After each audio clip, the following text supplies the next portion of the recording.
Puji dan syukur senantiasa masih kita panjatkan kehadirat Allah, karena alhamdulillah sampai detik ini kita masih diberikan nikmat umur dan kesehatan, dan tentunya juga nikmat iman, sehingga kita masih dapat melanjutkan aktivitas hidup dan kehidupan kita untuk senantiasa beribadah kepada Allah Subhanahu wa taala. Dan yang mana khususnya pada malam hari ini kita bisa bertemu kembali di majelis rutin kita seperti biasanya, yakni dalam rangka untuk sama-sama taqarrub ilallah, mendekatkan diri kita kepada Allah Subhanahu wa taala dengan cara mentadabburi dan mengkaji ayat-ayat Allah yang termaktub di dalam Al-Qur'anul Karim.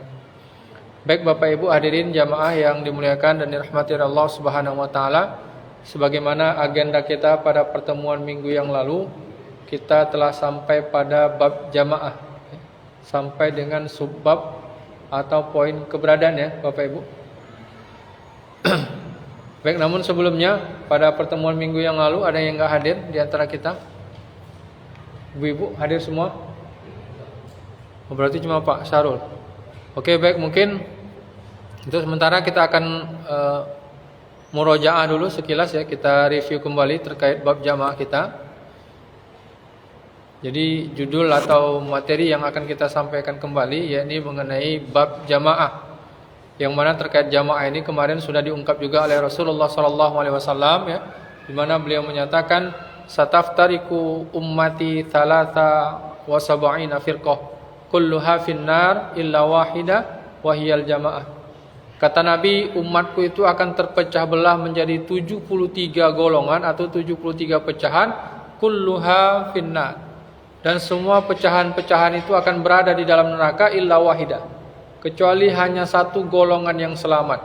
Kemudian sahabat bertanya kepada Rasulullah, wa ma hiya ya Rasulullah, mana golongan yang satu itu? Wahiyal jamaah ya. Rasulullah menjawab yang satu itu adalah jamaah ya. Jadi kalau kita ilustrasikan dalam bentuk skema Bapak Ibu, yang namanya golongan yang diwariskan oleh Rasulullah SAW adalah muslim ya. Sebagaimana yang sudah kita singgung juga di bab dinul Islam yang lalu. Jadi sejak zaman para nabi dulu sampai dengan Nabi Muhammad SAW, Allah sudah menyebut dan menamakan semua orang-orang yang mau mengikuti aturan dan sistem Allah itu sebagai wasammaitumuhal muslimin. Nah, di antara kaum muslimin ini kata Nabi akan terpecah belah menjadi beberapa golongan, di mana dalam fakta sejarah sendiri ya, kita saksikan Bapak Ibu, setidaknya berawal dari 4 pecahan ya, yang terjadi sejak zaman kekhalifahan Khalifah ya Rasyidin, yang khususnya terjadi sejak zaman Ali bin Abi Thalib ya. Muncul kelompok Sunni, kelompok Syiah, kelompok Murji'ah dan kelompok Khawarij ya. Kemudian muncul juga beberapa kelompok berikutnya yakni Mu'tazilah. Kemudian ada juga yang menamakan dirinya dengan kelompok Tarekat. Kemudian ada juga beberapa golongan yang disebut dengan istilah Jabariyah dan Qadariyah. Nah, ini gambaran secara umum ya, pecahan-pecahan yang pernah terjadi di kalangan kaum muslimin, khususnya sepeninggal Rasulullah SAW. Nah, di antara kelompok-kelompok tadi ternyata masih juga terjadi perpecahan ya. Salah satunya ya kita ambil munculnya berbagai macam mazhab-mazhab yang akhirnya masing-masing pengikut mazhab membentuk golongannya sendiri ya. Itu ada yang menisbatkan dirinya dengan kelompok Hanafi, kelompok Maliki, Syafi'i, Hambali dan Wahabi. Nah, sedangkan kelompok Syiah ya, itu ada Syiah Imamiyah, Syiah Zaidiyah, Ismailiyah, Nusairiyah dan Syiah Rafidhah. Nah, lalu kelompok yang berikutnya dari kalangan Khawarij ya. Ini terjadi juga beberapa pecahan atau golongan yang disebut dengan Muhakkimah, Azariko, Nazda, Sufriyah dan Ibadiyah ya. Sedangkan dari kelompok Murji'ah ada yang menamakan dirinya dengan Jahmiyah, Karamiyah, Yunusiyah, Ubaidiyah dan Ghasaniyah ya. Sedangkan Mu'tazilah ada 2, Uzailiyah dan Zubaiyah. Sedangkan tarekat sebenarnya ini agak banyak ya, tapi kita padakan beberapa saja. Ada kelompok Alawiyah, Syattariyah, kemudian tarekat Nasabandiyah, tarekat Qadiriyah, Samaniyah dan Syaziliyah ya. Ini beberapa contoh golongan-golongan yang muncul ya, dan terjadi di tengah-tengah kehidupan umat Islam khususnya ya. Dan ini gambaran kalau kita lihat secara global, menyeluruh Bapak Ibu. Artinya terjadi dalam skala dunia hari ini. Dan ini masih dapat kita temukan ya. Bahkan di Indonesia sendiri ya, itu ada kelompoknya. Ya, contohnya kelompok-kelompok penganut Syiah, ya, menisbatkan dirinya sebagai kelompok Ahlul Bait dan sebagainya macamnya. Nah, kemudian contoh berikutnya, ya, kita lihat dalam bentuk kemasyarakatan kita, khususnya di Indonesia, awalnya Muslim, ya, kemudian karena beberapa gerakan atau ormas-ormas yang dibentuk oleh masyarakat kita, akhirnya tanpa disadari, ya, ormas itu juga membentuk golongan-golongan, ya. Ada namanya Muhammadiyah, kemudian Al-Irsyad, Nahdlatul Ulama, Persis, ya, Hizbut Tahrir, Tarekat, Jamaah Tabligh, Salafi, ya, kemudian MTA, Majelis Tafsir Quran, Ahmadiyah, Al-Ittihadiyah, LDII, ya, kemudian Tarbiyah, kemudian Majelis Mujahidin Indonesia, kemudian Syarikat Islam, ya. Nah, ini beberapa fenomena-fenomena yang masih bisa kita saksikan, ya, terjadi dalam kehidupan masyarakat kita, banyaknya golongan-golongan dalam tubuh umat Islam sendiri.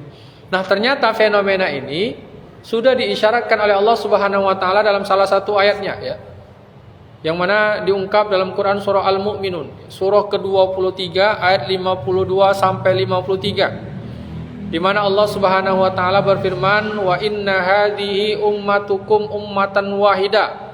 Dan sesungguhnya umat kamu ini adalah umat yang satu. Agamamu ini adalah agama yang satu. Wa ana rabbukum fattakun. Dan sesungguhnya aku ini adalah Tuhanmu, kata Allah, maka bertakwalah kalian kepadaku, ya. Arti bertakwa itu apa? Tetap menjaga, ya, umat yang satu tadi. Akan tetapi kata Nabi, ya, kata Allah dalam ayat ini, fataqatta'u amrahum bainahum zubura. Kemudian para pengikut-pengikut Nabi tadi, pengikut Rasul itu menjadikan urusan agama mereka terpecah belah menjadi beberapa golongan, kullu hizbim bima ladaihim farihun, dan masing-masing golongan merasa bangga dengan apa yang ada pada golongannya, ya. Jadi sebenarnya ayat ini memberikan sebuah petunjuk kepada kita bahwa fenomena yang terjadi, ya, sejak zaman sepeninggal Rasul sampai dengan hari ini sudah diberitakan dan dikabarkan oleh Allah Subhanahu wa taala, ya. Sehingga dapat kita ambil catatan Bapak Ibu bahwa awalnya, ya, umat ini hanya satu, ya, satu golongan dan satu sistem sejak zaman Rasulullah dan para nabi-nabi sebelumnya. Namun akhirnya terpecah belah karena dilandasi oleh berbagai macam motif dan kepentingan. Bisa mungkin karena perkara dunia, ya, karena jabatan, karena popularitas dan sebagainya macamnya, akhirnya terbentuklah golongan-golongan tadi. Nah, maka kembali kepada ungkapan Rasul di awal tadi bahwa hanya satu-satunya golongan yang selamat, itulah yang disebut Nabi sebagai jamaah. Nah, terkait pecahan-pecahan tadi, ya, kalau kita perhatikan dalam kehidupan masyarakat kita, ada beberapa faktor yang bisa mempengaruhi, ya. Salah satunya, ya, kita ungkap kemarin, bisa karena faktor adat istiadat, ya, bisa karena etnis, ras, ya, warna kulit. Kemudian juga bisa karena partai atau ormas, ya. Kemudian karena kedudukan sosial, ya, kasta, atau bisa jadi karena keyakinan agama, dan yang terakhir karena faktor nasionalisme, ya. Jadi ini beberapa contoh faktor-faktor yang bisa mempengaruhi terjadinya golongan-golongan di dalam kehidupan manusia secara umumnya. Nah, maka oleh karena itu, ya, penting bagi kita memahami kembali Bapak Ibu, apa dan siapa sebenarnya yang dimaksud jamaah oleh Rasulullah Sallallahu Alaihi Wasallam di awal tadi, sehingga merekalah yang disebut satu-satunya golongan yang selamat, ya. Jadi kalau kita tinjau secara etimologi atau menurut kaidah bahasa Arab, yang disebut dengan jamaah itu secara bahasa asal katanya jamaah, ya. Jadi jamaatun atau jamaah itu secara bahasa asal katanya jamaah, ya. Yang mana kalau kita perhatikan nanti dalam kamus bahasa Arab, ya, sebenarnya dia bisa mengandung beberapa makna atau pengertian. Salah satu maknanya adalah zumratun, yang artinya adalah kumpulan atau rombongan. Makanya di dalam Al-Quran pun ada namanya surah Az-Zumar, surah ke-39. Jadi zumrah. Jadi ketika disebut jamaah, berarti salah satu maknanya adalah sebuah kumpulan. Nah, kemudian dia juga bisa bermakna rabithah, yang artinya adalah himpunan, ya. Jadi sebuah kumpulan, ya, yang memiliki ikatan, sehingga dia disebut sebagai himpunan. Nah, kemudian yang ketiga, secara bahasa jamaah juga mengandung makna iktilafun, yang artinya adalah gabungan. Ya, asal katanya allafa. Jadi selain berkumpul, berhimpun ya, jadi juga membentuk sebuah gabungan. Dan yang terakhir ya, secara bahasa jamaah itu mengandung makna wahdah, yang artinya adalah persatuan ya. Jadi kumpulan, himpunan dan persatuan manusia. Nah, yang jadi pertanyaan berikutnya adalah ini kumpulan apa? Kan begitu. Karena yang namanya kumpulan dalam kehidupan dunia kita ini banyak, Pak. Ya kan? Kumpulan driver ojol misalkan, ojek online, itu kumpulan juga. Atau kumpulan PSMS. Itu termasuk kumpulan atau gabungan. Namun kembali kepada konteks di awal tadi, kumpulan apa dia sehingga dialah yang dimaksudkan oleh Rasulullah SAW sebagai satu-satunya golongan yang tetap mewariskan apa yang telah diajarkan oleh Rasulullah sehingga dia menjadi satu-satunya golongan yang selamat dunia dan akhirat. Nah, ternyata ini ditegaskan oleh Allah Subhanahu wa taala di dalam Quran surah Ali Imran ya, surah ketiga ayat 103 ya. Kita perhatikan kembali ya, di mana Allah menyatakan wa'tasimu bihablillahi jami'a, dan berpegang teguhlah kalian semua dengan tali agama Allah secara berjamaah ya, secara bersama-sama, secara berkumpul, wala tafarraqu, dan janganlah kalian saling berpecah belah, saling bercerai-berai ya. Jadi tafarruq itu secara bahasa asal katanya farraqa. Farraqa itu artinya memisahkan diri, kebalikan dari kata bergabung. Jadi jalan masing-masing. Jadi wala tafarraqu kata Allah, berjamaahlah kalian dan jangan berpecah belah. Kenapa? Wazkuru nikmatallahi alaikum kata Allah. Ingatlah di mana pada masa sebelumnya ya, di waktu kondisi kalian belum datang Islam ya. Jadi ayat ini bercerita tentang sahabat Nabi ya, kaum Muhajirin dan Ansor ya, dari kalangan Bani Aus dan Khazraj. Ketika dulu di masa jahiliyah kata Allah, mereka itu idz kuntum a'daan. Kehidupan masyarakatnya saling bermusuh-musuhan. Tapi karena nikmat ajaran yang telah Allah berikan kepada mereka, nikmat Islam tadi, fa'allafa baina qulubikum. Allah satukan di antara kalbu mereka. Allah satukan cara pandang mereka. Allah satukan persepsi mereka di dalam menjalankan kehidupan ini. Fa'asbahtum bi nikmati ikhwana. Sehingga dengan nikmat ajaran tadi, akhirnya mereka menjadi orang-orang yang bersaudara. Awalnya bermusuhan jadi berteman, berkawan.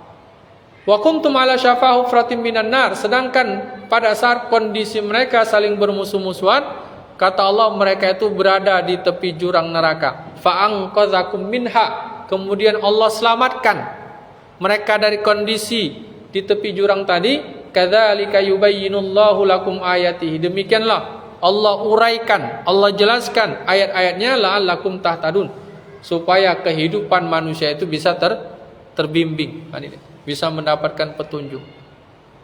Jadi kalau kita ambil stressing pointnya di sini Bapak Ibu ya, wa'tasimu bihablillahi jami'a, dan berpegang teguhlah kamu semua kepada tali agama Allah secara berjamaah, secara bersama-sama.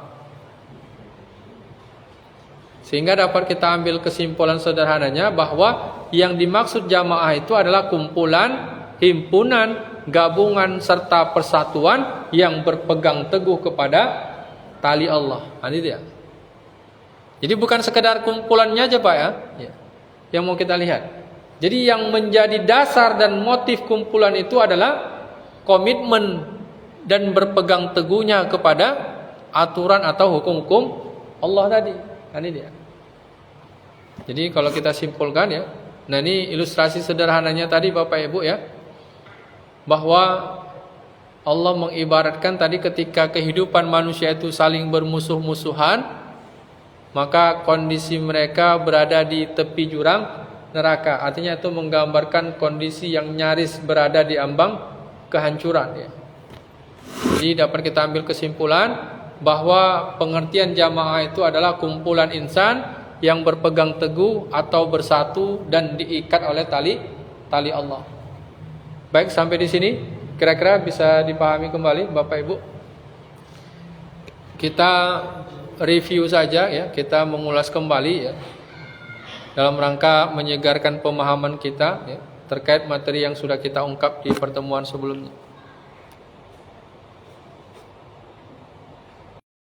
Kelompok, golongan. Nah, apakah mungkin kalau kita cerita dalam konteks sekarang ini bisa disatukan kembali? Kalau kita ilustrasikan gambar tadi Bapak Ibu yang ini ya. Kan ada beberapa ini yang warna-warni ini. Nah, kira-kira kalau kita mengamalkan ayat tadi, berpegang teguh tali agama Allah tadi, kira-kira bisa nggak disatukan ini? Gimana Pak Sarul? Ya, artinya kalau kita benar-benar mau mengamalkan Al-Quran itu harusnya bisa, wajib bahkan. Karena perintahnya jelas, wa'tasimu bihablillahi jami'ah. Dan berpegang teguhlah kalian semua kepada tali agama Allah.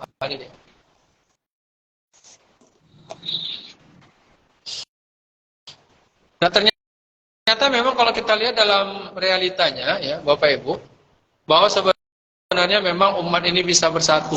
Nah, ini salah satu contoh videonya ya. Kita putar kembali.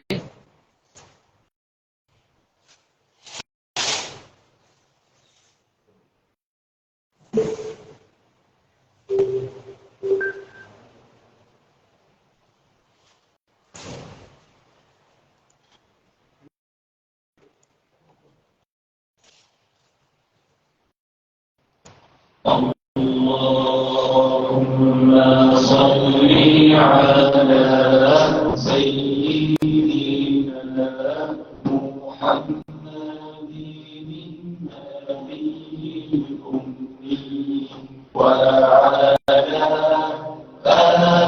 alihi wa sahbihi wa sallim. Allahumma salli ala sayyidina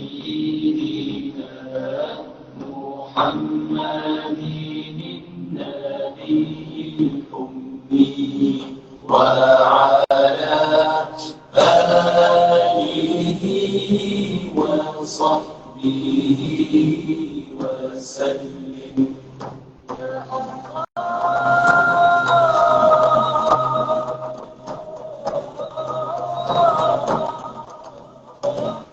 Ya, ini salah satu fenomena yang pernah terjadi, ya, khususnya di negara kita, bahwa ternyata memang umat Islam itu berpotensi ya, untuk bisa disatukan. Ya. Karena kalau kita perhatikan, ini bisa bersatu dan berkumpul ya, hanya karena dilandasi Al-Maidah 51. Ya.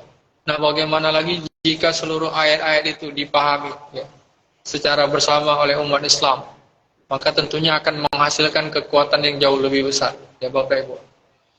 Jadi sebenarnya tidak ada kata mustahil untuk menyatukan umat manusia.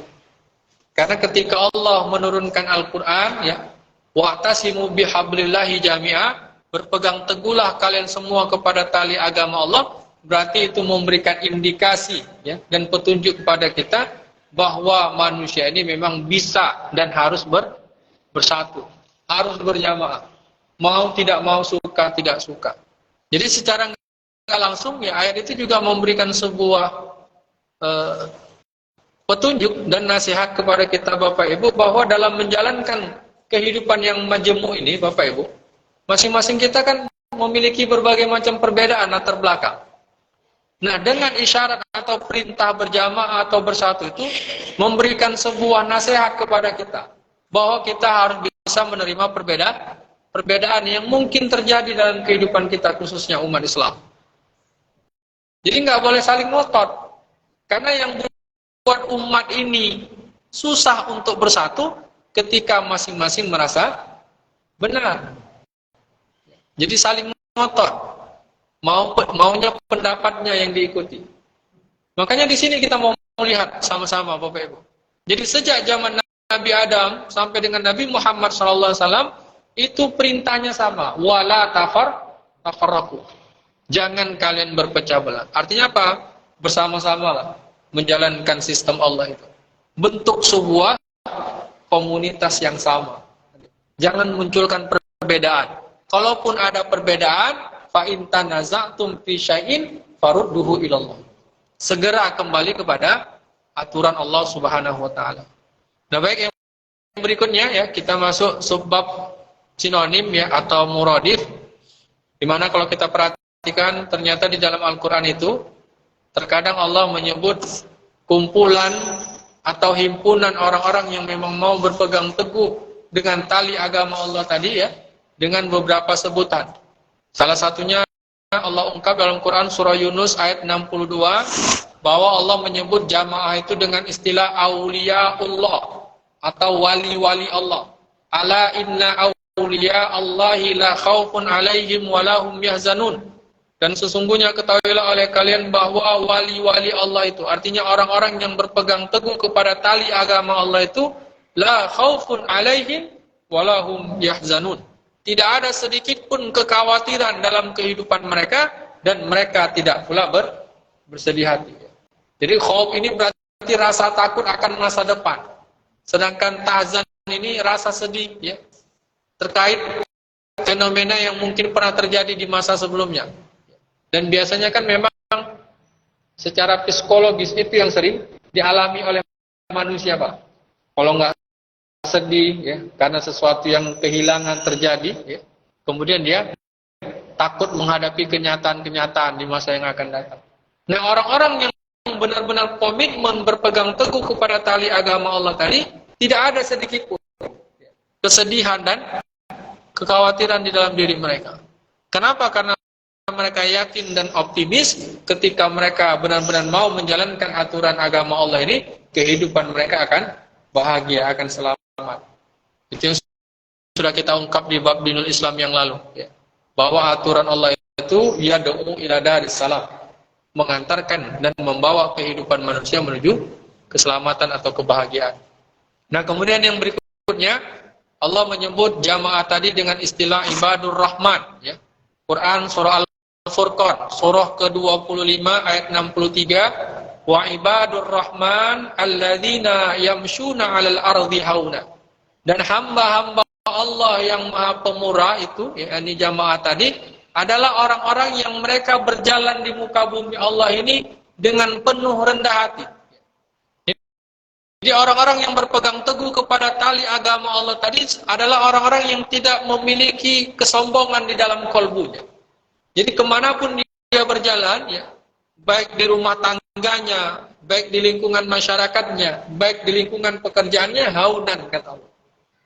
Dia berjalan dengan rendah hati. Ya. Kalau bahasa umumnya tawadu. Jadi tidak ada sedikit pun kesombongan dan kebanggaan di dalam dirinya. Karena dia menyadari dia berjalan di muka bumi Allah itu sesuai dengan petunjuk aturan Allah Subhanahu wa taala. Nah, kemudian yang berikutnya ya, Allah menyebut jamaah itu juga dengan istilah ashabul yamin. Quran surah Al-Waqi'ah surah ke-56 ayat 91, "Fasalamul laka min ashabil yamin." Maka kesejahteraanlah atau keselamatanlah bagimu wahai para penghuni golongan kanan, kata Allah.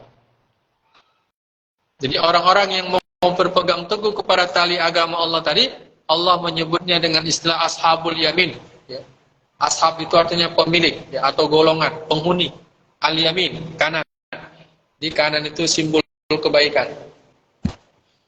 Nah, kemudian yang berikutnya, ya, Quran surah Al-Maidah ayat 56, Allah menyebut jamaah itu juga dengan istilah Hizbullah, yang artinya adalah para pengikut-pengikut Allah, ya, atau golongan Allah.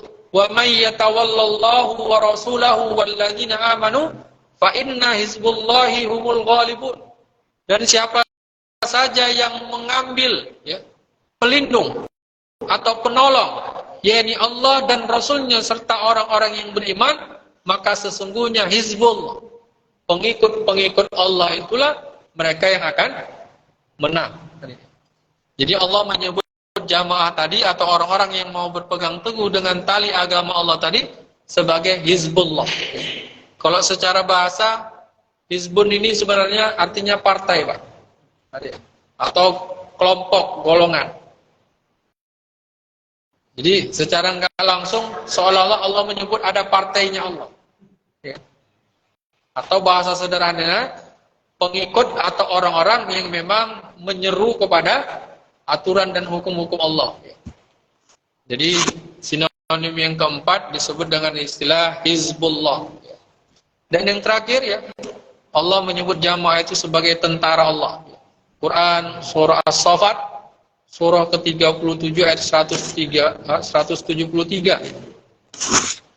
Bahasanya kurang lebih hampir sama, wa inna junduna lahumul ghalibun, dan sesungguhnya tentara-tentara kami itulah yang akan menang, kata Allah. Jadi luar biasa, Pak. Ketika kita benar-benar mau komitmen, berpegang teguh, memahami dan menjalankan hukum Allah ini, Allah menyebut kita sebagai aparatnya, sebagai tentara-tentaranya, pasukannya.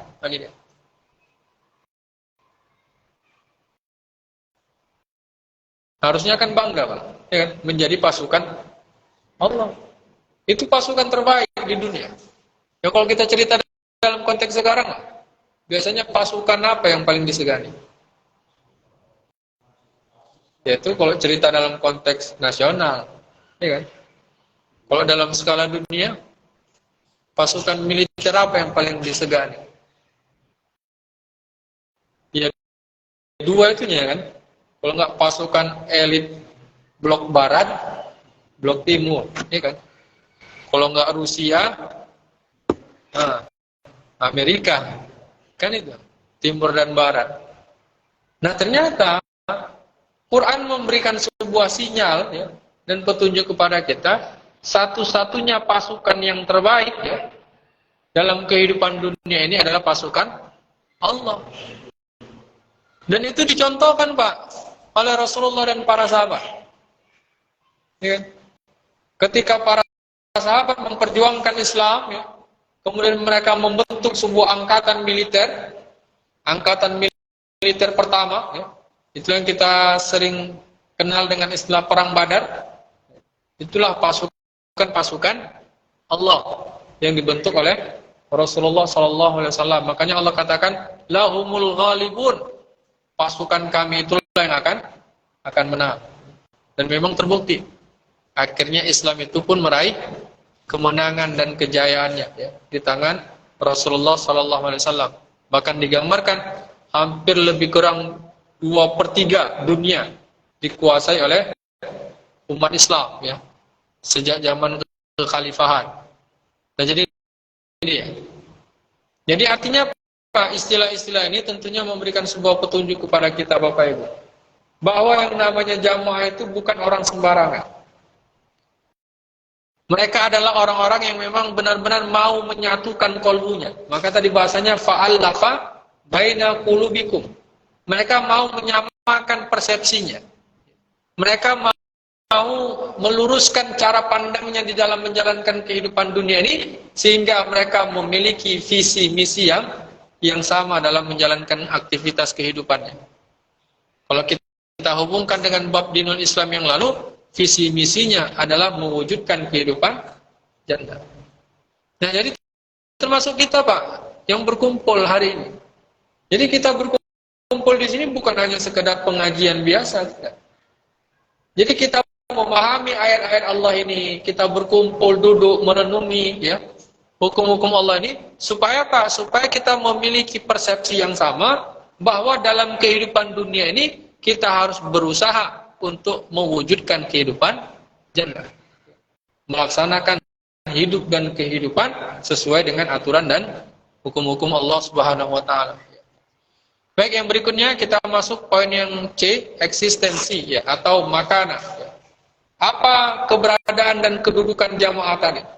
Jika jamaah itu adalah orang-orang yang berpegang teguh kepada tali agama Allah, nah lalu dalam kehidupan dunia ini sebagai apa dia kehadiran mereka?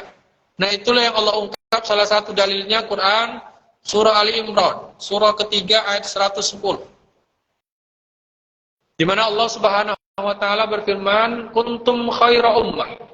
Kamu itu adalah umat yang terbaik, ukhrijat linnas, yang dikeluarkan atau dihadirkan untuk manusia. Jadi untuk umat manusia seluruhnya di dunia ini. Ta'muruna bil ma'ruf wa tanhauna 'anil munkar. Dalam rangka mengajak atau menyuruh orang lain untuk berbuat ma'ruf, berbuat kebaikan, wa tanhauna 'anil munkar, dan mencegah dari segala kemungkaran atau kemaksiatan. Nah, jadi ini ya. Jadi kelompok yang terbaik dalam pandangan Allah adalah kelompok yang benar-benar mau sama-sama menjalankan aturan dan hukum Allah.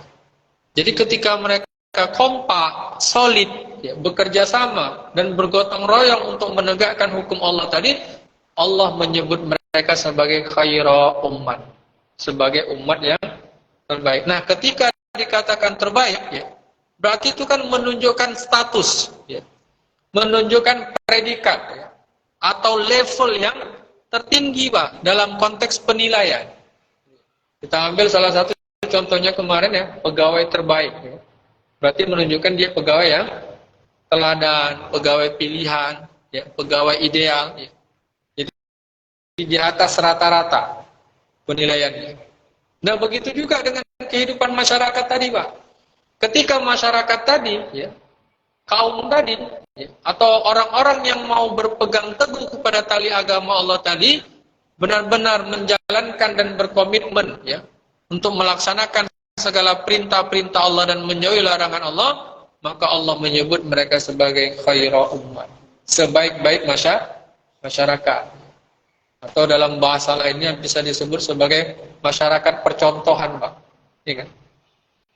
Kalau dalam bahasa yang mungkin pernah diungkap di masyarakat kita kan ada istilahnya masjid percontohan, ya kan? Contohnya apa? Kayak Masjid Jogokarian misalkan di Jogja. Itu katanya masjid percontohan. Kemudian ada desa percontohan. Ya. Nah, jamaah itu kata Allah adalah khairul ummat, umat percontohan. Jadi sebaik-baik manusia itulah dia. Jadi Allah tidak menilai sebaik-baik manusia itu dari infrastrukturnya, dari kekayaannya, tidak. Karena kalau orang yang terbaik atau masyarakat terbaik itu, ya, penilaiannya, kategorinya dalam konteks pembangunan, maka tentu, ya, orang yang paling baik itu adalah Fir'aun dan bala tentaranya, Pak. Kurang megah apa bangunan yang dibuat oleh Fir'aun pada masanya, ya kan? Infrastruktur yang dia bangun, ya. Tapi ternyata karena moralnya rusak, budayanya cacat, ya kan? Cara hidupnya menyimpang, Allah tidak menyebut mereka sebagai khairul ummat. Allah tidak menisbatkan mereka sebagai sebaik-baik manusia, tapi kebalikannya. Ulaika syarrum makana. Mereka itulah yang paling buruk kedudukannya. Kenapa? Walaupun mereka kaya, walaupun mereka memiliki teknologi yang hebat pada masanya, tapi karena mereka menyimpang dari agama Allah, ya, mereka tidak peduli dan mau tahu dengan aturan dan hukum-hukum Allah, akhirnya kehidupan mereka dipenuhi dengan berbagai macam keburukan. Nah, jadi tentunya ini menjadi patron bagi kita Pak hari ini, bahwa sebenarnya kita harus merenungi, ya, dan menghayati apa yang mau kita bangun dalam kehidupan masyarakat kita hari ini, ya. Apakah hanya sekadar membangun fisik, monumen, ya.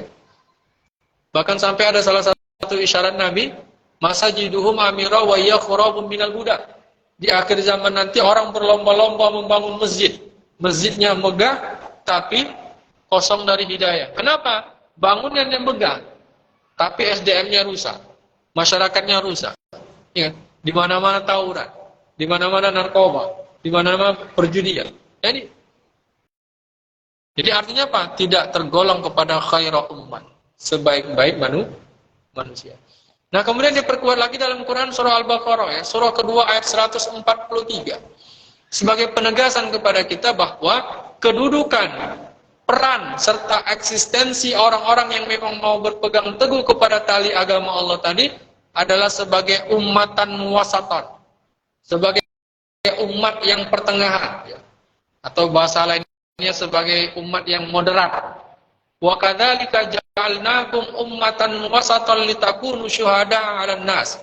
Dan demikianlah kata Allah, kami menjadikanmu, ya, wahai orang-orang yang beriman, sebagai umat yang adil dan pilihan, agar kamu menjadi saksi atas segala perbuatan manusia, kata Allah. Perhatikan bahasanya, Pak, ya. Ummatan wasatan. Jadi istilah wasit itu, Pak, sebenarnya dari bahasa Arab itu. Wasit itu artinya penengah. Asal katanya wasato. Jadi bentuk isim fa'il yang menengahi. Jadi artinya dia tidak berpihak ke kanan dan tidak pula condong ke kiri. Dia berlaku adil. Jadi kalau ada kesalahan, ya, wasit kan begitu, Pak. Kalau offset ya offset. Kalau penalti penalti. Nah begitu juga harusnya kehadiran jamaah itu, Pak, di tengah-tengah kehidupan dunia ini. Kalau ma'ruf ya ma'ruf, dia dukung. Kalau mungkar ya dia cegah, begitu. Makanya sebenarnya, ya, untuk menjadi jamaah ini nggak ada kartu anggota, Pak. Iya kan? Beda kalau kayak Muhammadiyah misalkan. Kalau mau masuk ke situ ada kartu anggota, NU, ya, Al-Irsad dan sebagainya. Tapi kalau ingin membangun kehidupan berjamaah tadi dengan istilah atau sebutan yang diwariskan oleh para rasul sejak dulu, yakni Muslim, yang kita perlukan adalah kesatuan kalbu kita.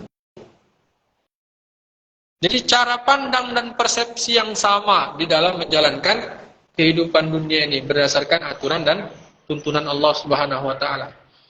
Jadi dapat kita ambil kesimpulan, Bapak Ibu, ya, bahwa keberadaan jamaah itu adalah sebagai khairu ummat.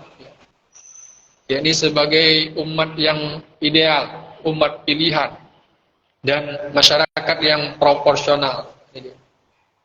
Baik, sampai di sini kira-kira bisa dipahami? Cukup jelas, ya? Nah, kita lanjut yang berikutnya, ya. Ini salah satu video inspiratif juga, ya, untuk memberikan pelajaran kepada kita bagaimana kedudukan dan peran jamaah tadi, ya.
Oke, baik, ya, dapat pesannya Bapak Ibu. Jadi itulah seharusnya, ya, kedudukan jamaah itu di tengah-tengah kehidupan manusia, Pak.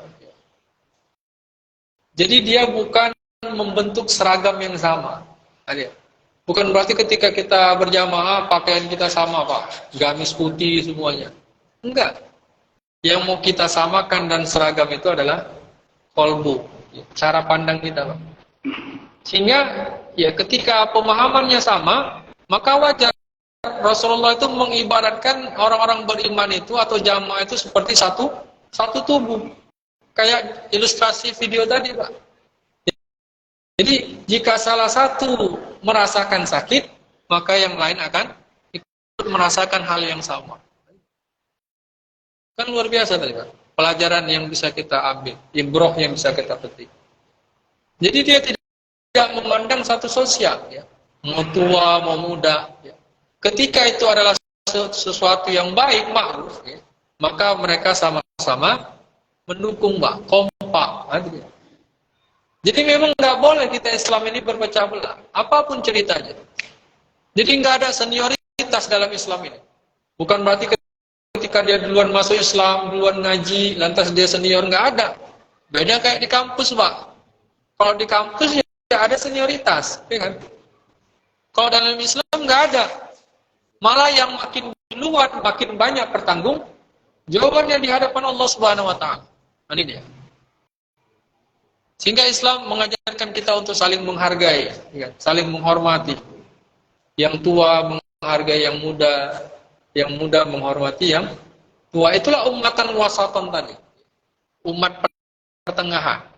Jadi saling mendukung setiap program-program kebaikan yang ada dalam kehidupan masyarakat kita. Jadi ilustrasi sederhananya tadi, Pak. Jadi jangan kita baru nolong orang, tanya dulu, ini golongan apa nih? Kalau orang Muhammadiyah, nggak tolong. Ya kan? Oh, ini orang NU nih. Nah, nggak usah ditolong lah. Nggak ada cerita, Pak. Selama dia Muslim, itu wajib kita tolong. Jika itu kebaikan. Jadi artinya kita tidak terjebak lagi dengan sekat-sekat tadi, Pak. Kalaupun orang mau mengikuti ormas, partai, ya silakan. Itu urusan mereka. Tapi dengan konsep yang kita pahami ini, apapun ceritanya, kita berhak memperjuangkan satu golongan itu. Yang Allah dan Rasulnya menyebutnya dengan Islam Muslimin. Itu tidak ada perbedaan sedikit pun. Semua para nabi dan para rasul sepakat, la nufarriqu baina ahadin. Tidak ada perbedaan di antara mereka, bahwa satu-satunya golongan yang dibentuk dan diwariskan oleh Allah Subhanahu wa taala disebut dengan istilah kaum muslimin. Ya, cukup jelas ya Bapak Ibu. Makanya kalau video tadi, Pak, ya, kita kaitkan dengan fenomena Palestina hari ini, ya, mungkin itu pas sekali. Ya. Kasus Palestina dan Israel itu sudah cukup lama, Pak. Ya, sejak tahun berapa itu, Pak? Iya. 40-an, ya kan? Sampai dengan hari ini belum selesai, belum tuntas. Padahal di seluruh dunia, ya, bisa kita katakan mayoritas adalah umat Islam. Tapi karena Muslimnya kurang kompak, ya, mungkin itu tadi karena cara pandangnya dalam beragama masih beda-beda. Karena dianggap di Palestina mazhabnya ini, di Suriah mazhabnya ini, ya. Belum lagi ditambah sekat-sekat nasionalisme, ya. Batasan-batasan kenegaraan, sehingga akhirnya membatasi kita untuk melakukan pertolongan dan sebagainya macamnya. Nah, kalau kita kembali kepada konsep Al-Quran dan Sunnah Rasul, maupun dia berada di ujung barat ataupun timur, ketika dia dizolimi, ya, maka itu adalah berhak mendapatkan pertolongan. Gak ada cerita, Pak. Tapi kan ini sekarang problem kita hari ini. Karena tidak berjamaah, yang tidak bersatu padu, akhirnya kehidupan kita semakin ya dipenuhi dan diliputi berbagai macam masalah dan kesulitan. Baik, yang berikutnya, ya, kita masuk subbab yang keempat, yakni wazifatul jamaah. Fungsi atau tujuan jamaah itu. Nah, karena jamaah tadi keberadaannya adalah sebagai sebaik-baik umat, sebaik-baik masyarakat, ya, atau manusia-manusia percontohan, nah tentunya dia memiliki beberapa tugas dan tanggung jawab. Itu yang kita sebut dengan istilah fungsi. Nah, apa fungsinya? Yang pertama dijelaskan oleh Allah Subhanahu wa taala di dalam Quran, surah Ali Imran, surah ketiga ayat 104. Baik, mari sama-sama kita simak dan perhatikan ayatnya. Allah Subhanahu wa taala berfirman, "Wal takum minkum ummatun yad'una ilal khair." Dan hendaklah ada segolongan umat di antara kalian, kata Allah. Mau ngapain? Yad'una ilal khair. Mengajak manusia kepada kebaikan. Jadi tugas pertama jamaah itu pada dakwah. Makanya bahasanya yad'un. Yad'un ini asal katanya dakwah. Memanggil, menyeru, mengajak. Jadi salah satu fungsi dasar, ya, dibentuknya jamaah itu adalah supaya bisa sama-sama membawa manusia kepada ajaran ajaran Allah, Pak. Mengajak kepada kebaikan. Kemudian apa? Wa ya'muruna bil ma'ruf. Menyuruh mereka untuk berbuat yang ma'ruf, ya. Kalau secara bahasa, ma'ruf itu asal katanya urfiun. Sesuatu yang memang kebiasaan positif dia, Pak. Contohnya apa? Yang namanya menolong, Pak, ya kan? Itu nggak perlu dalil pun orang udah paham. Itu adalah sesuatu yang baiknya itu bahasa Qur'annya ma'ruf. Sesuatu yang sifatnya normatif. Kebaikan yang bisa diterima oleh semua orang. Nolong orang, ngasih pinjam, ya kan? Ngasih makanan, ngundang dan sebagainya macamnya. Jadi salah satu tugas jamaah begitu. Nah, kemudian wayanhauna 'anil munkar, dan mencegah dari segala kemungkaran, kata Allah. Jadi bukan hanya mengajak manusia kepada kebaikan, tapi juga berusaha semaksimal mungkin bagaimana caranya supaya kemaksiatan, keburukan dan kemungkaran itu tidak terjadi dalam kehidupan dunia ini, Pak. Dan biasanya kan ini yang berat, Pak. Kalau ngajak kebaikan, biasanya nggak akan ada tantangan itu. Bersedekah, nolong orang, ya kan? Maaf katanya, begal pun ditolong, pasti mendukung dia, Pak. Ya kan? Tapi kalau udah cerita mencegah kemungkaran, melarang orang nyabu, ya kan? Melarang korupsi, nah ini biasanya yang menimbulkan pertentangan, konflik. Ada risiko yang mungkin terjadi. Kalau ngajak kebaikan, ya mungkin nggak akan ada yang komplain. Makanya kita ambil salah satu contoh sejarah, termasuk Rasulullah SAW, Bapak Ibu, ya. Beliau dikenal sebagai orang yang baik, bahkan sebelum diangkat sebagai nabi. Dia dapat julukan Al-Amin, orang yang jujur, terpercaya. Sering menyantuni anak yatim, sering membantu orang susah, ya kan? Tapi ketika diangkat sebagai Rasul, kemudian mendakwakan kebenaran, sehingga konsekuensinya harus mencegah kemungkaran, barulah Rasulullah dimusuhi. Karena banyak orang yang nggak suka. Mereka sudah biasa melakukan keburukan, akhirnya dilarang. Nah ini, Pak. Jadi cukup jelas ya. Fungsi jamaah yang pertama itu adalah dakwah, kemudian amar ma'ruf nahi munkar. Nah, makanya termasuk yang kita lakukan ini, Bapak Ibu, salah satunya ini. Salah satu fungsi jamaah itu ini, mengajak manusia kembali untuk memahami aturan Allah, mengajak kepada Quran, yad'una ilal khair. Ya.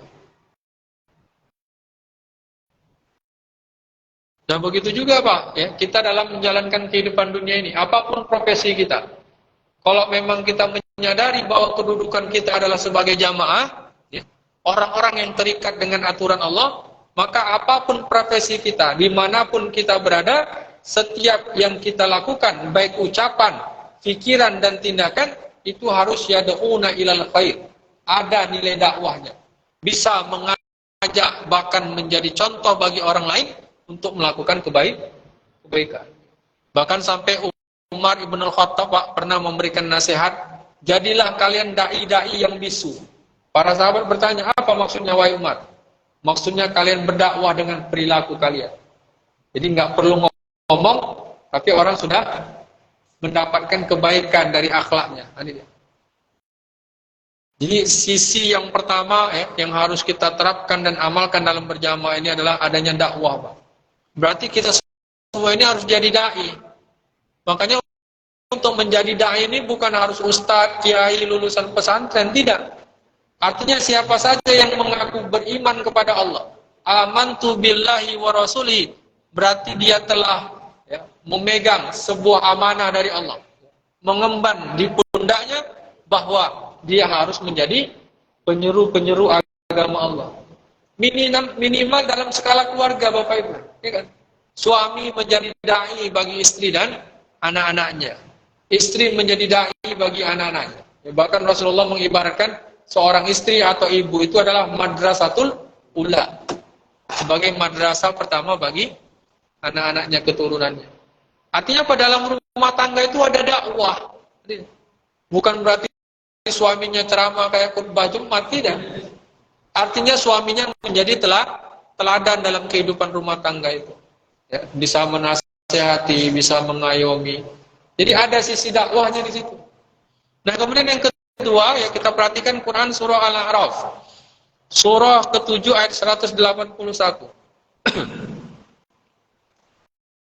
Baik, mari sama-sama kita perhatikan Bapak Ibu ya. Di mana Allah Subhanahu wa taala berfirman, salah satu fungsi jamaah yang berikutnya adalah yahduna bil haqq wa bihi yahdilun. Wa mimman khalaqna ummatu yahduna bil haqq wa bihi yahdilun. Yani di antara mereka ada orang-orang yang kami ciptakan, kata Allah, memberi petunjuk dengan kebenaran, dan dengan kebenaran itu pula mereka menjalankan keadilan. Jadi di samping dia berdakwah, amar ma'ruf nahi mungkar, kemudian dia juga memberikan petunjuk dengan kebenaran. Lalu dia melaksanakan keadilan. Jadi bahasa sederhananya, fungsi yang kedua itu adalah dalam rangka menegakkan kebenaran dan keadilan, Pak. Ini dia.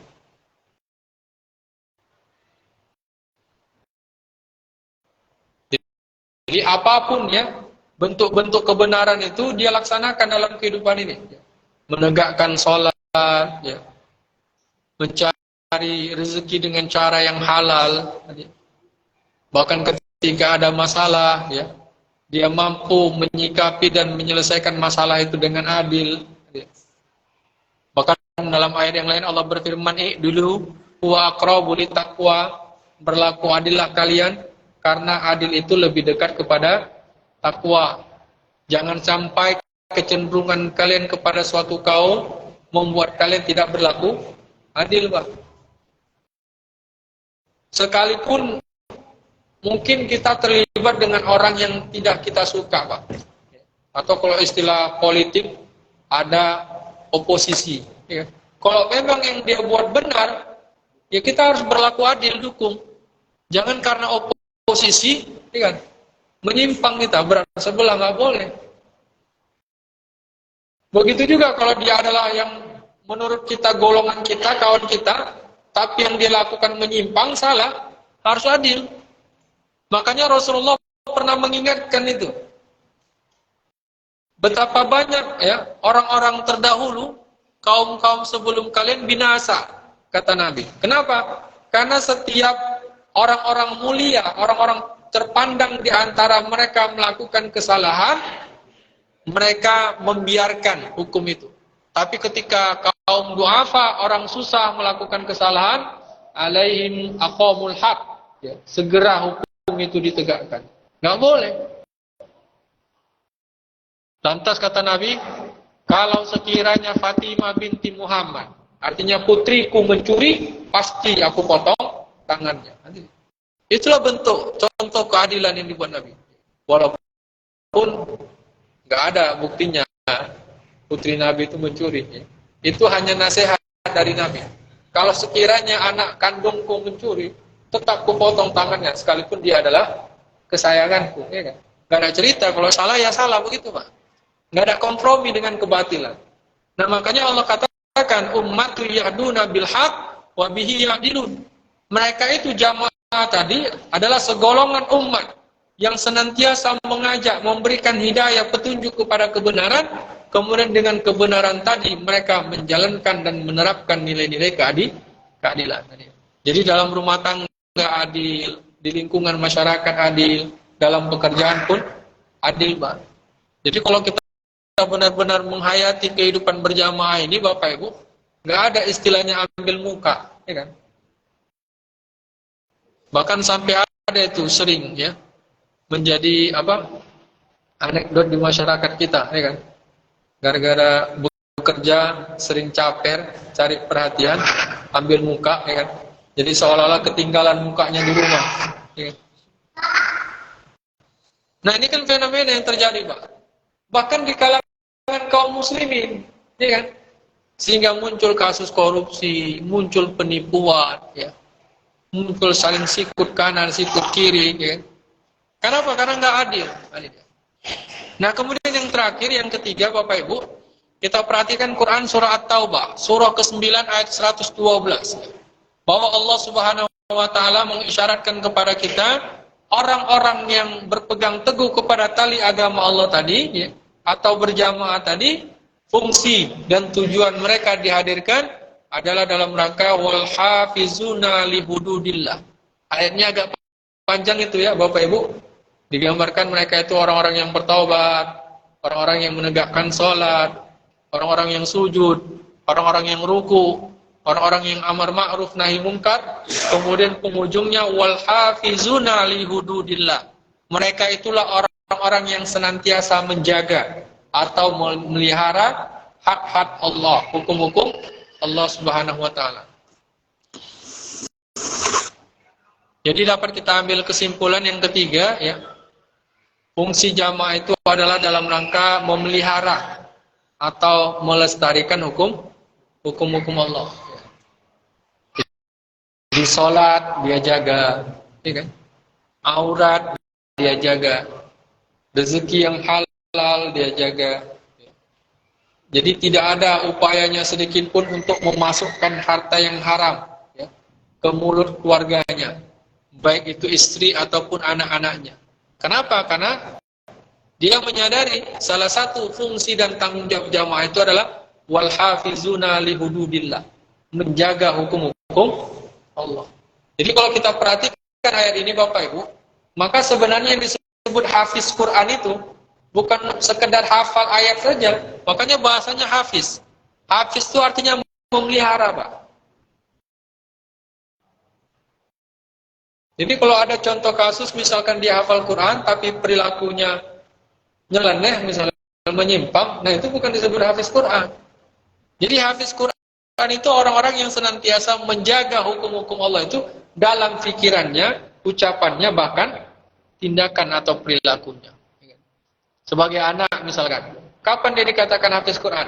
Ketika dia mau berbakti kepada orang tuanya. Bahkan fala taqul lahumma uffin, kata Allah dalam salah satu ayat. Sebagai seorang anak, ketika dia berinteraksi dengan orang tuanya, sedikit pun dia tidak mengatakan ah atau membantah. Itulah sebagai bentuk baktinya kepada kedua orang tuanya. Seorang istri juga misalkan tidak membantah suaminya. Ini adab, Pak. Ya. Inilah hak-hak Allah yang harus dijaga.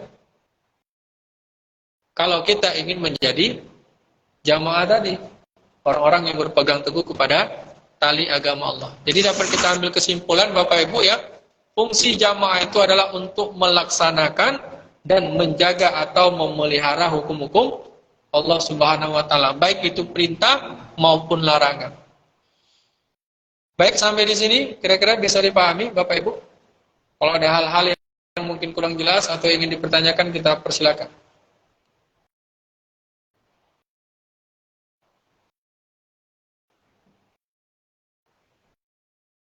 Ada pertanyaan dari Pak Sarul, Pak Sarifudin, atau dari ibu-ibu? Silakan.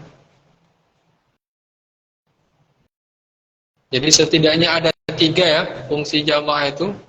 Tapi kalau kita ambil kesimpulannya, berarti jamaah itu melaksanakan dan menjaga dinul Islam. Ini dia, Pak.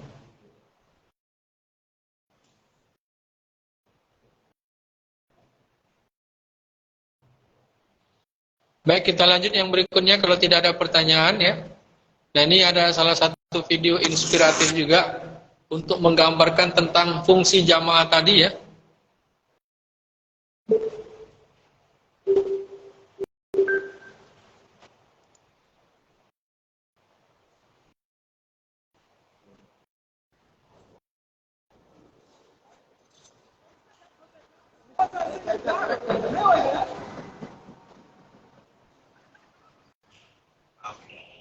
Sir आपके लिए उस पार कार का इंतजाम किया है सर।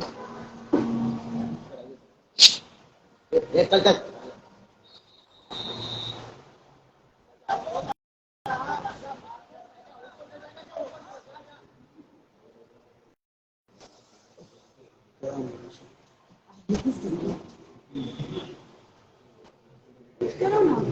वहाँ जाके क्या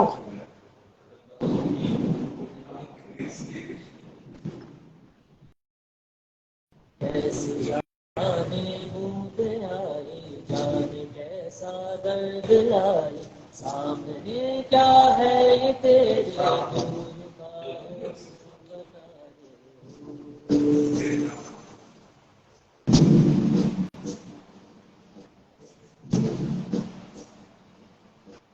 कौन तुझको पार लेगा कौन होगा वो मसीहा जिसे तू ढूंढता है वो भी है तू वही है।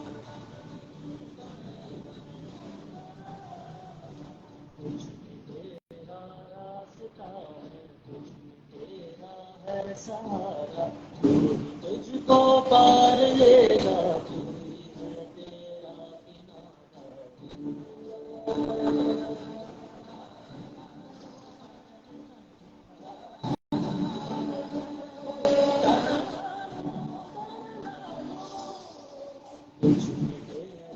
रास्ता है तेरा है सहारा तू ही तुझको पार लेगा तू ही है तेरा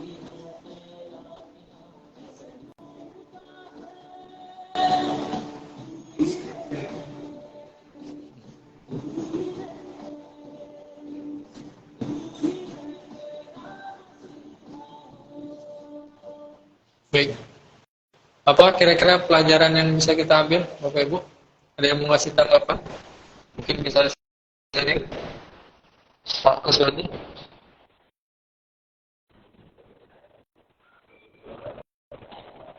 Jika bersatu kita akan kuat. Pak Eko, ada masukan?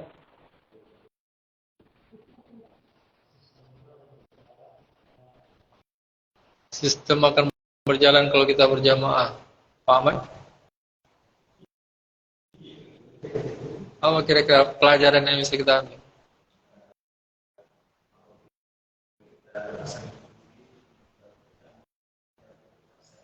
Pekerjaan yang berat terasa ringan kalau kita mau berjamaah. Pak Sarul, ada tambahan?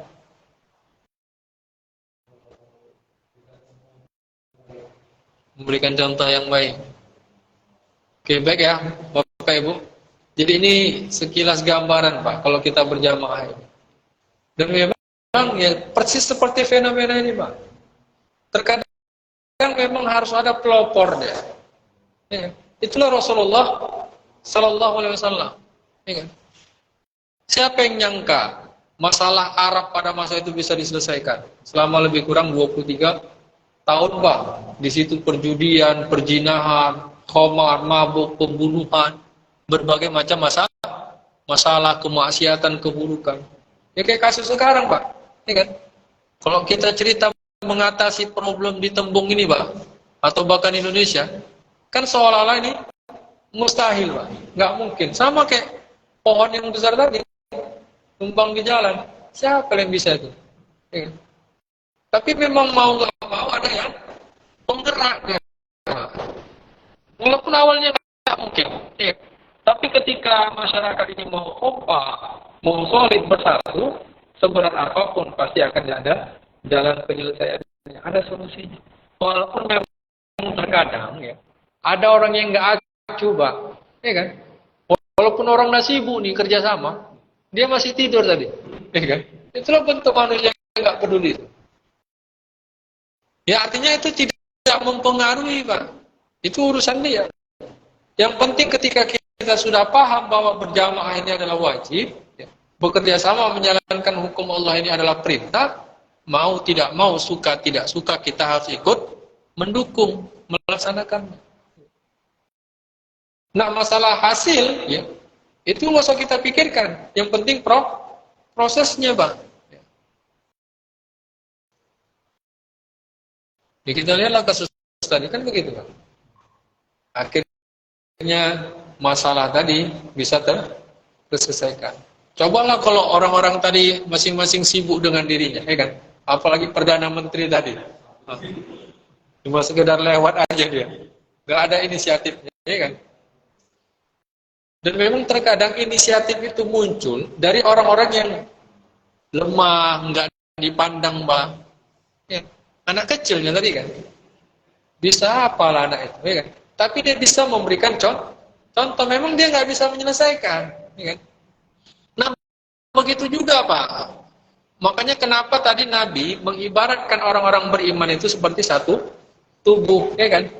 Satu tubuh itu jika salah satu anggota sakit, maka yang lain akan ikut merasakan sakit. Kalau ditanya lah Pak, apalah fungsinya bulu hidung? Ya kan? Halus, kecil, ya kan? Tapi kalau nggak ada dia, bisa kacau Pak seluruh tubuh. Ya. Kita ambil salah satu contoh kalau kita jalan Pak, ya kan? Kesenggol batu di jempol Pak. Ya kan? Kira-kira apa yang dibuat mulut? Kan ngomong deh Pak, aduh. Bisa hilang sakit rupanya dia ngomong aduh. Nggak bisa, tapi memang cuma itulah fungsi dia. Ya kan? Cuma itu yang bisa dia berikan Pak sebagai bentuk kontribusi kepekaan dia atas kepedulian yang dia rasakan. Dan begitu juga kita dalam berjamaah ini Bapak Ibu. Ya. Jadi walau apapun potensi yang kita miliki, ya, itu semua jika disatukan, dikolaborasikan dengan baik, ya, bisa sama-sama berjamaah, hasilnya mampu mendatangkan sebuah kekuatan yang besar. Seperti contoh tadi. Baik, kita lanjut yang berikutnya ya, sedikit lagi materi kita. Nah, walaupun Allah sudah cukup jelas menyuruh dan memerintahkan kita agar berjamaah, Bapak Ibu, ya, sama-sama bersatu dalam menjalankan aturan dan hukum-hukum Allah ini dalam kehidupan dunia kita, namun realitanya tetap ada saja orang-orang yang tidak mau berjamaah. Ya. Ini digambarkan oleh Allah dalam Quran surah Ali Imran, ya, surah ketiga ayat 103, ya, bahwa setidaknya ada dua tipologi manusia, ada dua jenis dan karakter manusia di dalam menyikapi perintah berjamaah tadi. Wazkuru nikmatallahi alaikum idz kuntum a'daan fa'allafa baina qulubikum fa asbahtum bi nikmatihi ikhwana, kata Allah. Dan ingatlah akan nikmat ajaran Allah yang telah diberikannya kepadamu, di mana pada masa jahiliyah kalian saling bermusuh-musuhan. Kemudian Allah satukan di antara hati kalian, sehingga akhirnya dengan nikmat tadi, kalian menjadi orang-orang yang bersaudara. Artinya apa? Ayat ini memberikan sebuah isyarat dan indikasi kepada kita, ada dua karakter tabiat manusia. Ada yang memang dia mau membenahi kehidupannya sehingga dia kembali bersatu berjamaah, dan ada yang tetap bermusuh-musuhan atau berpecah belah dan bergolong-golongan. Ya. Bahkan ditegaskan lagi oleh Rasulullah SAW dalam salah satu ungkapan, di mana beliau menyatakan dan bersabda, al jama'atur rahmah wal furqatu adzab. Berjamaah itu adalah rahmat, sedangkan berpecah belah adalah azab. Ya. Bahkan kita di Indonesia ini cukup sering mendengar pepatah atau istilah bersatu kita teguh, bercerai kita runtuh. Itu bahasa Nabi sebenarnya. Al jama'atur rahmah wal furqatu azab. Berjamaah kita teguh. Kehidupan itu menjadi rahmat. Kehidupan itu menjadi utuh. Ya. Tapi kalau kita berpecah belah, bercerai-berai, akhirnya yang datang hanyalah kesulitan atau azab.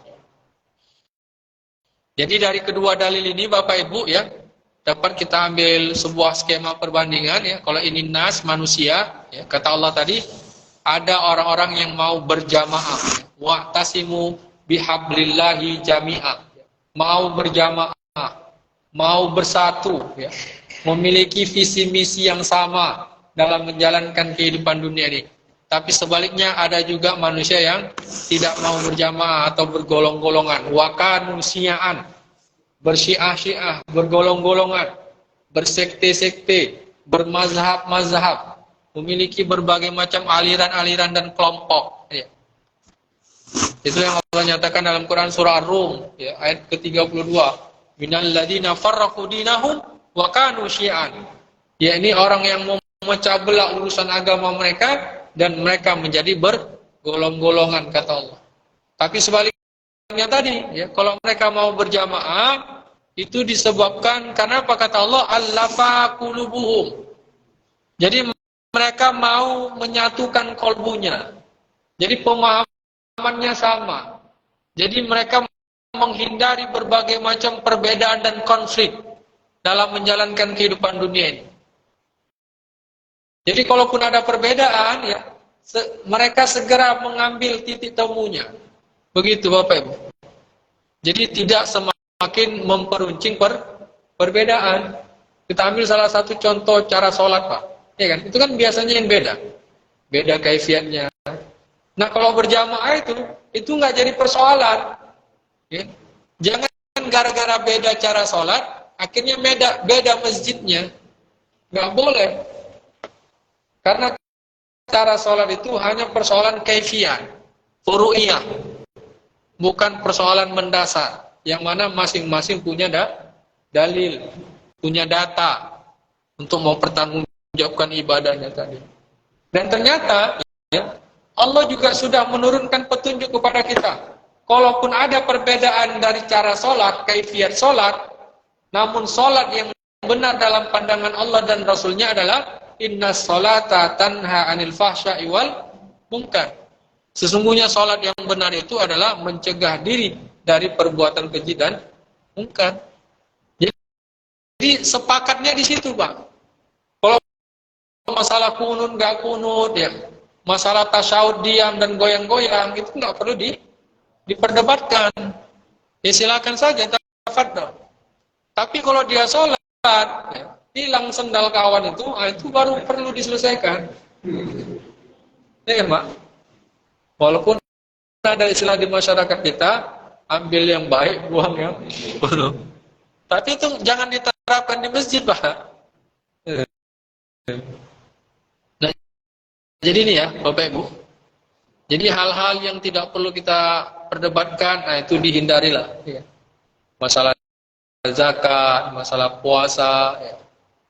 Jika itu bukan masalah prinsipil, ya, masalah esensial, maka itu tidak perlu dipermasalahkan. Nah, kalau qalbunya sudah bersatu, itulah yang Allah jamin, ya, ikhwana. Ya. Mereka akan menjadi orang-orang yang bersaudara. Artinya apa? Tercipta kekeluargaan Bapak Ibu. Makanya wajar ketika para sahabat itu ikut ngaji sama Nabi, akhirnya apa? Mereka jadi keluarga, bukan sekedar kawan ngaji. Akhirnya Bilal bin Rabah dimerdekakan sama Abu Bakar. Kenapa? Abu Bakar merasa dia memiliki kelebihan. Kelebihan itu dia gunakan untuk menolong dan membantu Bilal. Bahkan dia mengangkat Bilal bin Rabah itu sebagai saudara angkatnya. Sampai sebegitunya Pak, kesadaran yang dibangun oleh Rasulullah dan para sahabat itu. Jadi bukan seperti istilah kita sekarang, kawan ngaji, jamaah pengajian, tidak, saudara gitu. Binikmatihi ikhwanan. Dengan nikmat Islam tadi, nikmat ajaran Allah tadi, akhirnya terbentuklah ukhuwah di antara mereka. Jadi yang tua menghargai yang muda menghormati yang tua. Jadi hilang sekat-sekat perbedaan tadi. Jadi umat Islam itu tidak terkotak-kotak lagi dia. Tapi sebaliknya, ya, kalau dia bergolong-golongan, itu jelas faktor utamanya adalah qulubuhum syatta. Karena kolbunya berpecah belah. Artinya beda-beda kepentingannya, Pak. Ini dia. Ada yang mungkin karena uang, ada yang mungkin karena jabatan, ada karena popularitas, ya kan? Tengoklah contoh kasusnya kayak partai-partai ini, Pak. Ya kan? Kenapa makin banyak partai? Karena makin banyak kepentingan. Padahal kan kalau kita tanya lah secara teori, visi misinya sama nggak? Sama-sama ingin membangun Indonesia Raya, kan itu. Ya kalau visi misinya sama, ya udah satu partai aja lah. Kenapa mesti banyak partai? Ya kan? Tapi karena kepentingannya banyak, motifnya banyak, akhirnya partainya pun banyak. Terjadi terus perpecahan.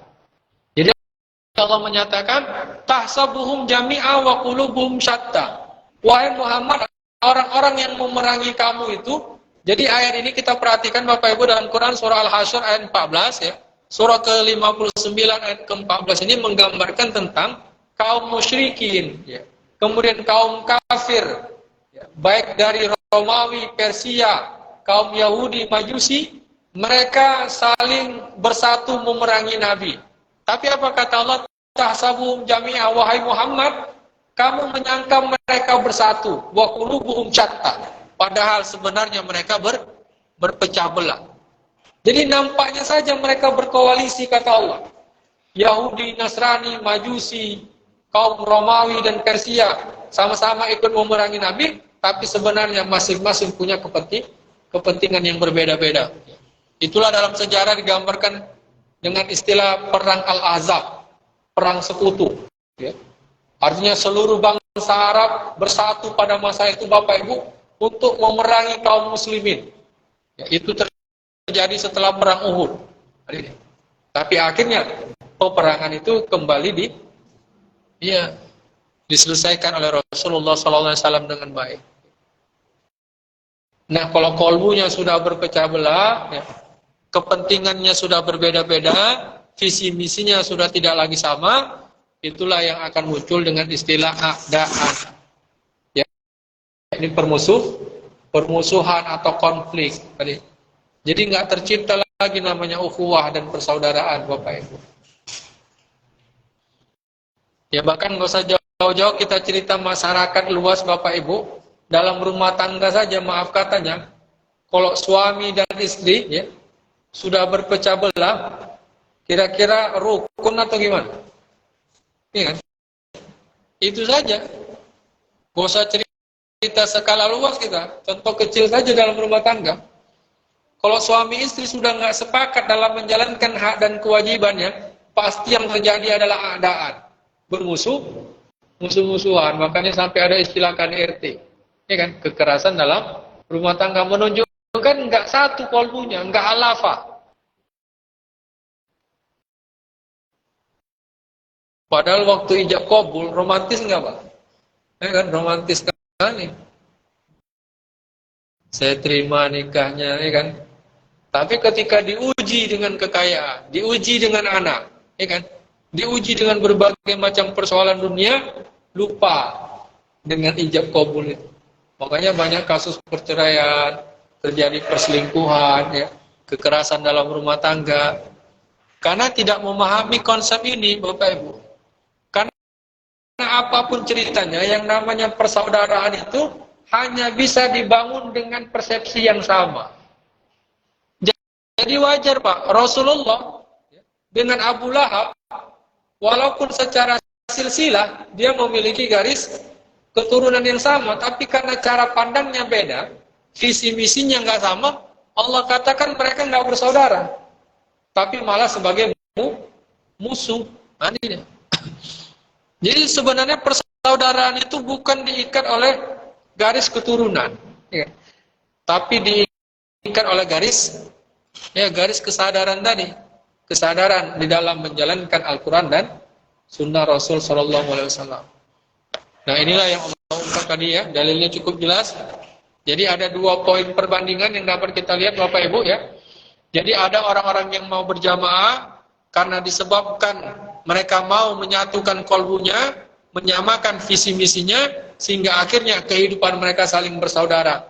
Tapi sebaliknya kalau mereka bergolong-golongan, berkelompok-kelompok yang disebabkan karena kepentingannya beda-beda, motifnya nggak sama, akhirnya yang terjadi dan terus bermunculan adalah konflik serta permusuhan, bahkan peperangan. Nah, yang jadi pertanyaan di kita adalah, kita mau berada di yang mana nih, Bapak?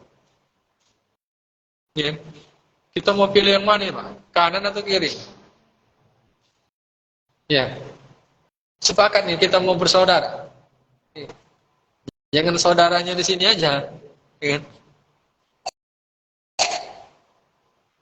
Ya, artinya kalau memang kita sepakat berjamaah, ya, berarti mau nggak mau, suka nggak suka, kita harus alafa qulubuhu, menyatukan cara pandang kita, Bapak Ibu, ya, di dalam beragama ini. Jadi hilangkan segala perbedaan. Jadi jangan sampai gara-gara masalah dunia, akhirnya kita saling berpecah belah. Bahkan terjadi beberapa kasus, Bapak Ibu, ya, ibu-ibu perwiritan saja bisa pecah, Pak. Ya kan? Padahal wirid itu, ya kan? Membahas tentang agama, ya kan? Tapi karena ada kepentingan yang berbeda, akhirnya pecah. Ya. Jadi perwiritan perwiritan A, perwiritan B. Ya. Nah, itulah tabiat manusia. Nah, makanya dengan memahami konsep ini, tentunya menjadi sebuah pengajaran kepada kita Bapak Ibu, bahwa yang namanya kehidupan dunia ini, pasti akan ada saja cobaan itu. Karena untuk berjamaah, ya, ini kan masing-masing punya persepsi. Ya kan? Latar belakangnya beda, pendidikannya beda, status sosialnya beda. Cuma dengan berjamaah kita tidak lagi dipengaruhi oleh itu. Nah makanya termasuk salah satu penyebab kenapa Abu Jahal itu nggak mau ikut berjamaah sama Nabi. Kenapa kira-kira Bapak Ibu? Ada yang tahu? Dia gengsi. Karena kalau ikut berjamaah sama Nabi, berarti status aku sama Bilal bin Rabah. Nggak mau dia Bapak Ibu. Karena satu majelis dengan Bilal kalau berjamaah. Sedangkan aku elit, ya. Aku kelompok bangsawan, orang terpandang, pejabat Quraisy. Sedangkan Bilal adalah budak. Masa aku mau sama si Bilal? Satu majelis. Gengsi lah. Nah, Islam menghilangkan semua itu. Karena apapun ceritanya Bapak Ibu, setinggi apapun status sosial kita, ya, sehebat apapun kekayaan kita, sepopuler apapun nama kita dan terpandangnya di mata orang lain, tetap dalam pandangan Allah kita sama. Di mana kesamaan kita Bapak Ibu? Ada yang tahu? Ada yang tahu di mana letak samanya kita Pak?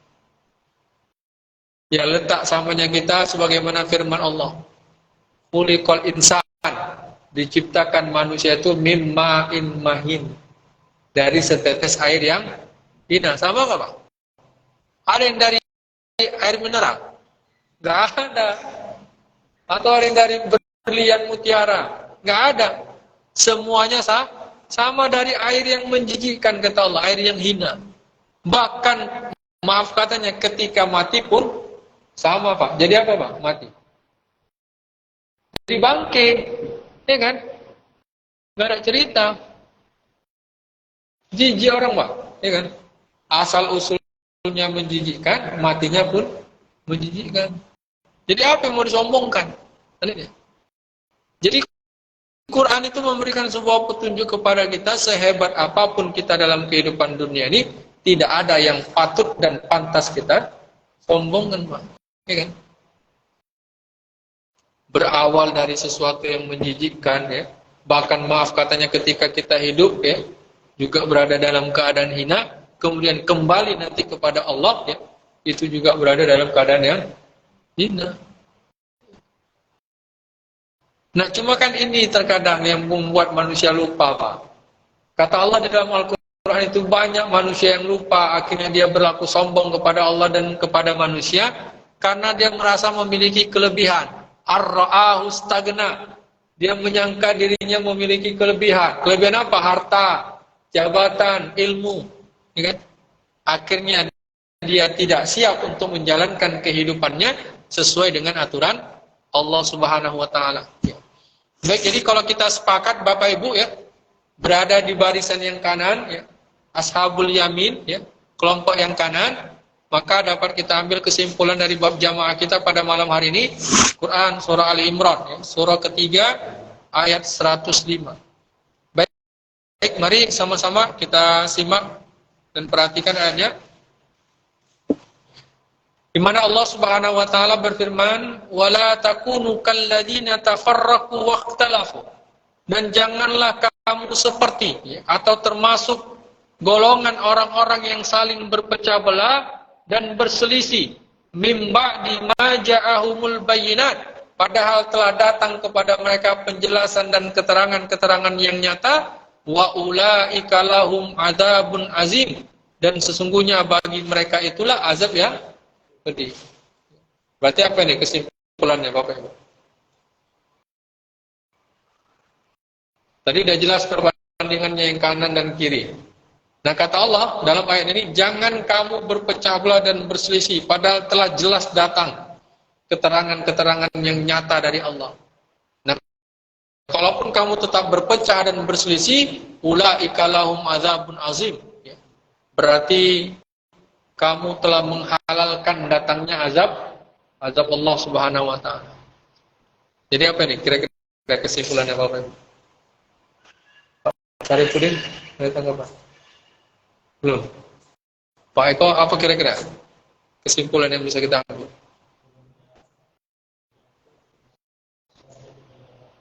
Ya. Jadi mau tidak mau, suka tidak suka, ya, baik dengan sukarela ataupun terpaksa, kita harus berjamaah, Bapak Ibu. Dan sebagaimana yang sudah kita ungkap juga bahwa berjamaah itu bukan hanya sekedar sholat, bukan hanya sekedar zikir berjamaah, tidak. Tapi berjamaah itu adalah membangun kesamaan pola pikir kita di dalam menjalankan Islam ini. Jadi berjamaah dalam hal ekonomi, berjamaah dalam hal politik, berjamaah dalam hal berbudaya, dalam hal bermuamalah. Jadi berjamaah dalam segala aspek kehidupan yang itu kita laksanakan sesuai dengan tuntunan Allah dan Rasul. Dan ini dipertegas lagi oleh Rasulullah SAW, ya, dalam salah satu ungkapannya, alaikum bil jamaah, diwajibkan kepada kalian berjamaah, wa iyyakumul furqah, dan jauhilah oleh kalian yang namanya perpecahan atau perselisihan.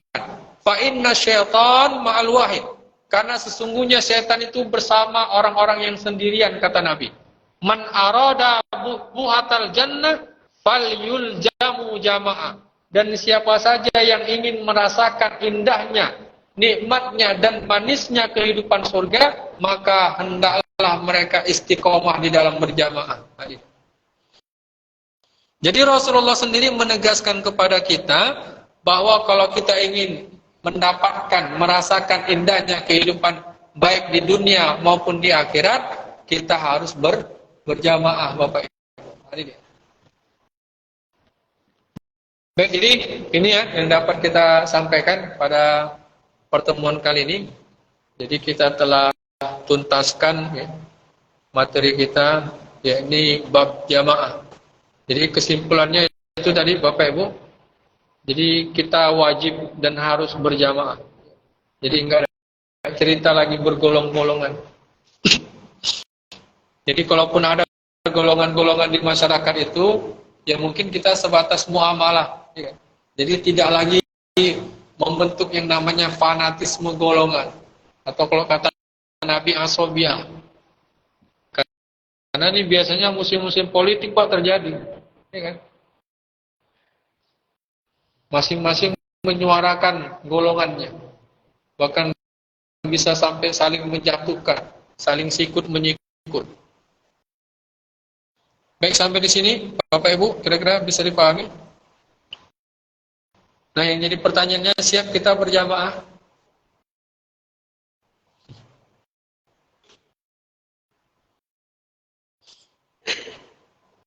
Ya, artinya kalau kembali kepada penjelasan tadi, siap nggak siap harus siap. Karena perintahnya wajib. Wa'tasimu bihablillahi jami'ah. Berpegang teguhlah kamu semua kepada tali agama Allah secara berjamaah. Baik ya Bapak Ibu. Dan ini sebenarnya materi kita terakhir untuk tahap awal ini. Jadi ini materi kita terakhir untuk tahap awal ini. Insya Allah minggu depan kita akan lakukan evaluasi dulu. Ya. Nanti setelah evaluasi, ya, kita tinjau kembali. Kalau memang kita siap, ya, kita akan lanjut ke tahapan berikutnya. Nah, sebelum kita tutup, kira-kira masih ada hal-hal yang ingin dipertanyakan, kita persilakan.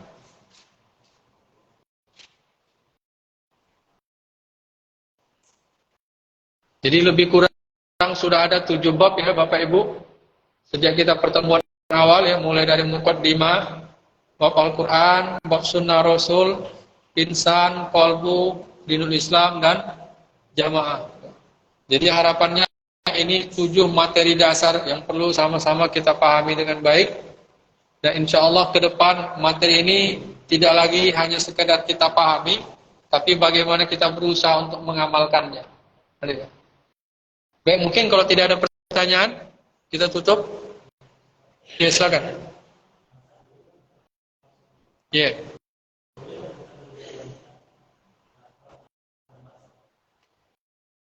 Nah sebenarnya kalau kita merujuk kepada mazhab, kan tinggal referensinya Pak.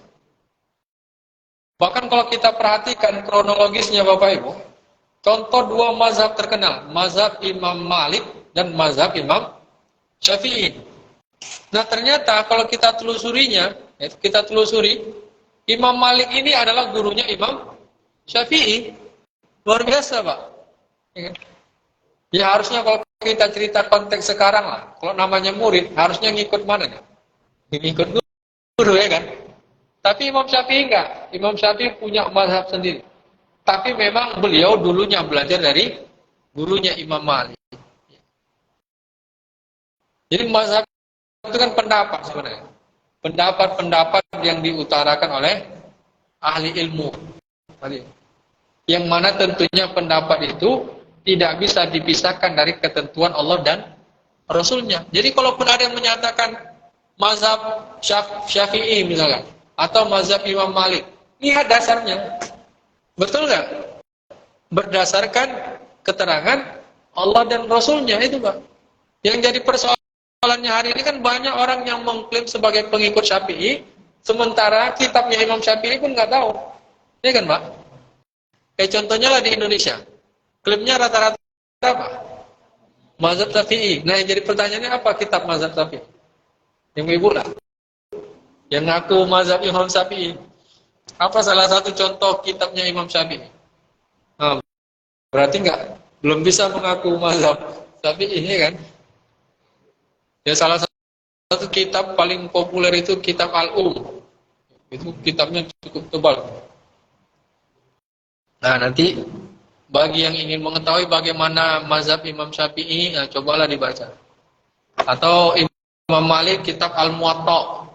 Dan sebenarnya zaman sekarang udah cukup mudah. Itu di Play Store aja ada Bapak Ibu. Silakan nanti coba di browsing, di download ya. Sebagai wawasan saja, ya. Sebagai wawasan. Jadi kalaupun kita kembali kepada konteks tadi ya, sesuai dengan penjelasan Rasul bahwa dalam menjalankan kehidupan sebagai muslim, kita berpegang teguh kepada Al-Quran dan Sunnah Rasul. Jadi kalau yang disandarkan oleh Imam Malik dan Imam Syafi'i berdasarkan dan merujuk kepada penjelasan Al-Quran dan Sunnah Rasul, maka harus kita ikuti. Jadi bukan nisbat kepada golongannya Pak, tidak. Tapi kepada pendapatnya itu. Nah yang buat berpecah itu kan ketika masing-masing menisbatkan dirinya kepada golongannya. Makanya sebenarnya nama-nama mazhab itu sesuai dengan pendirinya. Kan gawat Pak, setiap guru buat mazhab. Ya kan? Nanti ada mazhab Ahmadi yang buat Pak Ahmad. Ya kan? Mazhab Pak Sarifuddin. Makin banyak mazhab jadinya. Cukup lompat itu aja. Jadi gitu ya, baik-baik ya. Jadi kalaupun ada katanya ini mazhab A, ini mazhab B, diklarifikasi dulu lah. Bahkan Imam Syafi'i pernah menyatakan Pak, dalam salah satu ungkapannya, aku mengharamkan orang ya, mengatakan mengambil dari mazhabku, ya, mazhab Imam Syafi'i maksudnya, sementara dia nggak tahu dari mana aku mengambil. Nah, itu enggak. Jelas nggak itu? Ya kan? Jadi kalau ada orang ngaku imam pengikut mazhab Imam Syafi'i, tapi dia sendiri nggak tahu dari mana, nah berarti pendusta itu kata Imam Syafi'i. Aku haramkan. Jadi para imam mazhab itu pun berhati-hati Pak dalam berfatwa. Baik, cukup jelas ya. Baik, kalau tidak ada lagi pertanyaannya, mudah-mudahan apa yang kita sampaikan pada malam hari ini ya, setidaknya bisa menggugah kesadaran kita dan menambah wawasan kita bahwa dalam menjalankan Islam ini memang kita harus berjamaah Bapak Ibu, dan tentunya dalam berjamaah ini ya sesuai dengan kapasitas kita masing-masing ya, kita akan terus diuji oleh Allah Subhanahu wa taala ya, dan mudah-mudahan kita tetap bisa istiqomah tentunya ya dalam menjalankan setiap aturan dan hukum-hukum Allah ini. Baik, mungkin untuk sementara itu dulu yang bisa kita sampaikan. Lebih dan kurangnya mohon dimaafkan dan terima kasih atas segala perhatiannya. Akhirul kalam, wabillahi taufiq wal hidayah. Wassalamualaikum warahmatullahi wabarakatuh.